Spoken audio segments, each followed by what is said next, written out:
Budget को आप किस तरह देखते हैं? हम एतराज़ अपोजिशन से सुन रहे हैं, तारीफें ज़्यादा हो रही हैं, कोई ऐसा पहलू जिसके अंदर कमी रह गई, जिसको उस तरह से फोकस नहीं किया शौकत तरीन साहब ने इस बजट में? मैं समझता हूँ कि देखें, पीटीआई के जो आखिरी दो बजट थे, इससे ये बजट बहुत बेहतर है। हाँ, बेहतर, इस लिहाज से भी बेहतर है कि इसमें जो है ना एक तरह का डायरेक्शन हमें नजर आता है। हम ये देख रहे हैं कि इसके अंदर जो है ना ये डायरेक्शन सेट करता है एक्सपोर्ट के लिए, मैन्युफैक्चरिंग सेक्टर की मदद के लिए, ट्रेडिंग कम्युनिटी के मसाइल को हल करने के लिए। ये हमें इसमें जो है ना ऐसी बातें इसमें नजर आती हैं, इसलिए हम ये कहते हैं कि ये बेहतर बजट है। लेकिन इसके अंदर भी काफी जो है ना वो फ्लॉज हैं। हाँ, बताएं। जैसे अभी जो है ना कैपिटल, देखिए कैपिटल इन्वेस्टमेंट पे मशीनरी के ऊपर 10% सेल्स टैक्स का था और 7% पीडीसी देते थे और 10% सेल्स टैक्स देते थे। वो उन्होंने जो है ना उसको उन्होंने खत्म करके उसको जो है ना 17% पे लेके आ गए। तो अच्छा। ये मशीनों की इंस्टॉलेशन के अंदर अगर आप ये लेके आएंगे तो ये तो मुनासिब नहीं होगा। दूसरा ये था कि जब आपने टफ की स्कीम 30% और मशीनें ज्यादा लग गई यहाँ, तो उस मशीनों को चलाने के लिए इंफ्रास्ट्रक्चर और उसकी गैस और इलेक्ट्रिसिटी की गारंटीज चाहिए थी और वो गारंटीज हमें चाहिए थी कि हम जो है ये जब आप ये लगाएंगे तो हम चलाएंगे कैसे, वो उसके अंदर मुझे लैकिंग लगती है। फिर डीएलटीएल के लिए 6 अरब रुपए जो है वो तो ऑलरेडी मेच्योर्ड हमारे क्लेम्स हैं जो स्टेट बैंक के पास तैयार होकर पड़े हैं कि अगर आज पैसे देंगे तो कल हमको मिलना शुरू हो जाएंगे। तो उसके लिए उन्होंने 20 बिलियन रखे हैं बजाय 35 के। 35 तो ऑलरेडी क्लेम अप्रूव्ड क्लेम्स हैं। इसके बाद आप देखें कि जो है ना जो टैक्स क्रेडिट है उसको उन्होंने फिर टच कर दिया कि ग्रीन फील्ड प्रोजेक्ट को होगा और नए पुरानों को नहीं होगा। अगर पुरानों को नहीं होगा और कोई बीएमआर कर रहा है, बैलेंसिंग मॉडर्नाइजेशन कर रहा है, तो उसको कैसे आप उसको छोड़ सकते हैं? उसको नहीं छोड़ना चाहिए, उसको भी लेना चाहिए। तो ये जो ना ये फ्लॉज हैं जो मैं ये समझता हूँ कि ये अनोमलीज के अंदर उसको टेक केयर करेंगे, उसको रेक्टिफाई कराने में इंशाल्लाह तो कामयाब हो जाएंगे। अच्छा, जबरदस्त। मैं दो बातें नहीं, जुबैर भाई आपकी तरफ आता हूँ। मेरे साथ जो है फयाज इलियास साहब भी हैं, जो सबसे बड़ी कंस्ट्रक्शन इंडस्ट्री की तंजीम है आबाद बिल्डर्स की, उसके चेयरमैन हैं। अस्सलाम वालेकुम फयाज साहब, ये बताइए कि आपको तो एक और स्कूप मिल गया है कि हुकूमत ने जो स्कीम शुरू की हुई है उसको कंटिन्यू कर दिया है, वो जारी रहेगी। अब कंस्ट्रक्शन के शोबे को और बूस्ट मिलेगा। जो शुरू के 3-4 माह थे जब अनाउंस हुई थी पॉलिसी और उसमें काम नहीं हो पा रहा था, वो अब आपको इजाफी टाइम मिल गया है। और मेरा ख्याल है कि जिस तरह से शौकत तरीन कह रहे हैं और वजीर आजम ने भी ये बात का अंदाजा उनकी गुफ्तगू से हुआ है कि कंस्ट्रक्शन के शोबे को ज्यादा बूस्ट देना है। अब मामला यह है कि कंस्ट्रक्शन का शोबा पूरे पाकिस्तान में तो फल फूल रहा है, लेकिन जहां आबाद ज्यादा है, जहां पे बिल्डर ज्यादा हैं, जहां पे चांसेस ज्यादा हैं, जहां पे चीज जल्दी बिकती है, सिंध में, कराची में, वहां ये अपॉर्चुनिटी उस तरह से नहीं है। ऐसा ही है? वालेकुम सलाम फैसल।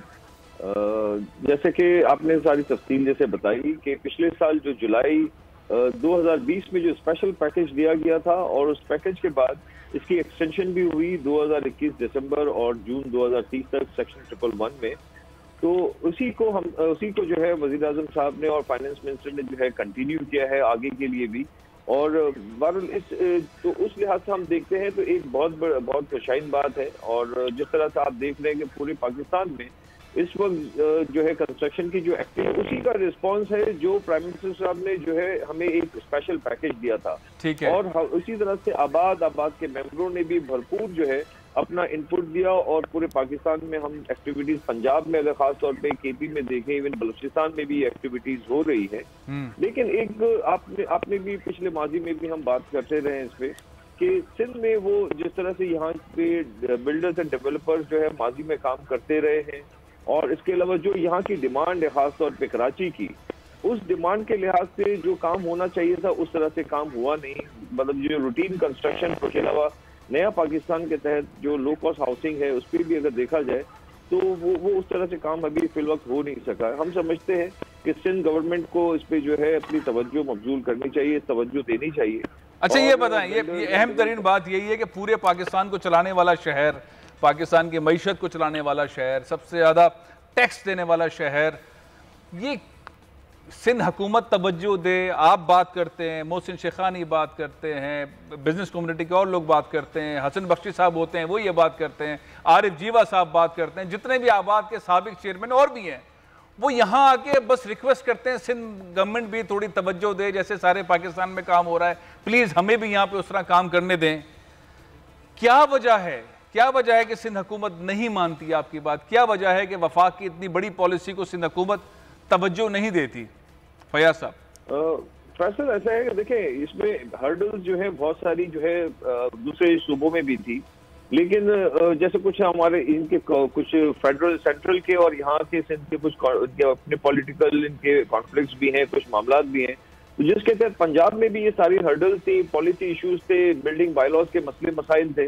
वो तमाम मसले मसाइल जो है वो इमीडिएट बेसिस पे जो है वो उनको फुलफिल भी किया गया, और उसमें जो चेंजेस और अमेंडमेंट लेके आनी थी, उसमें इम्प्रूवमेंट जो लेके आनी थी, वो इम्प्रूवमेंट फौरी तौर पे लेके आई गई हैं। आज अगर हम देखें कराची के एक्सट्रीम अर्बन जो शहर के एरियाज हैं, जो डाउनटाउन एरियाज है, वहाँ आज जो है बिल्डिंग जो है वो बंद है, वहाँ बिल्डिंग की कंस्ट्रक्शन के ऊपर जो है पाबंदी लगी हुई है, और जो बिल्डिंग बायलॉज पे जो दूसरे जो एरियाज में जो काम हो रहा है, उसमें जो बायलॉज है वो 2002 में जो है उसमें अमेंडमेंट की गई थी, और उस अमेंडमेंट के बाद आज तक जो है उसमें जो है कोई इम्प्रूवमेंट नहीं लाई गई है। अब इस पिछले अगर 20 साल में अगर आप देखें तो कराची की आबादी जो है वो बेतहाशा बढ़ चुकी है, डेंसिटी ऑफ पॉपुलेशन और उसके लिहाज से शहर पूरा फैलता जा रहा है, और इसलिए कहीं पे कोई अवेलेबिलिटी नहीं है। जहां हम प्रोजेक्ट्स या स्कीम्स करते हैं वहां पे भी इंफ्रास्ट्रक्चर हमें नहीं मिलता, वर्टिकली हमें शहरों में काम करने से रोक दिया गया। अभी कहां तक पहुंचा है? अभी देखिए, जैसे अगर फर्ज करें कि पंजाब की ब्यूरोक्रेसी ने उन इश्यूज को सॉल्व कर लिया, अमेंडमेंट हो गई पंजाब के अंदर, केपी में हो गई, बलूचिस्तान में हो गई, सिंध कहां तक पहुंचा इस मामले में? आपकी गुफ्तगू से क्या समझा जाए कि सिंध के अंदर जो डायलॉग हो रहा है हुकूमत के साथ, आबाद का या वफाक का, वो कहां तक पहुंचा है? 100 में से कितना नंबर आप देंगे कि हम 20%, 30%, 40% ये मसले हल करने में सिंध में हुकूमत के साथ कामयाब हो गए?